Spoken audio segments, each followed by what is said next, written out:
what you will see on this video is how your data tracker will look. I'm just going to spend the next couple of minutes talking you through why you're tracking these particular vitals. So the first one will be weight, and that's going to be ideally in kilograms. And what I want you to do is weigh yourself every morning after you use the loo and before you drink or eat any food. And just try and keep that as consistent as possible so that we get a run rate on what's going on in terms of what you're weighing on the scales against how much you're moving and how much food you are consuming. And do allow for fluctuations. That's why we track on the weekly averages. So you'll find that end of each week, it will show a 7 day average of that week that you have measured. After a brief description of your training log, just anything down that gives me an idea of what is going on. If I need more information, I can elaborate through asking, and then I can't elaborate, you can elaborate if I do ask.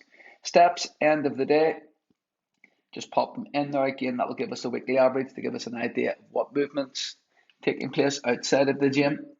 And then energy. Now, energy is more just like your mood, your vibe, how you're feeling. 5, you're feeling great.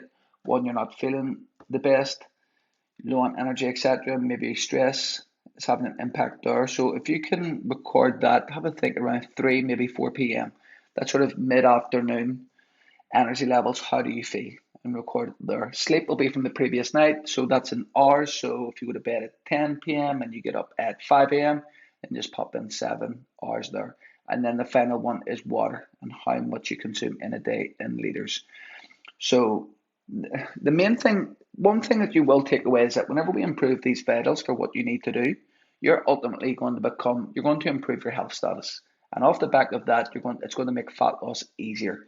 So my role while I'm working with an athlete or I'm working with anyone trying to lose some body fat, the main thing for me is to increase your health status. And then once I achieve that, then we've got stronger foundations, stronger cornerstones to work from.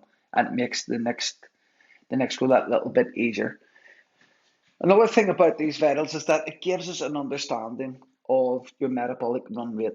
Most commonly asked question is how many calories do I need to eat in order to lose body fat? And the simple answer is I don't know. It will depend on a lot of variables from how much muscle mass you've got to how much you train, how much you're moving, etc., what your experience is.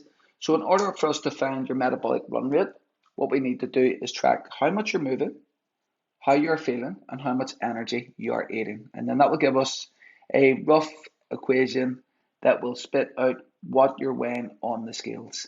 So if it's your run of rate, you're losing weight way too quickly, then we'll know to either decrease your training or increase your food.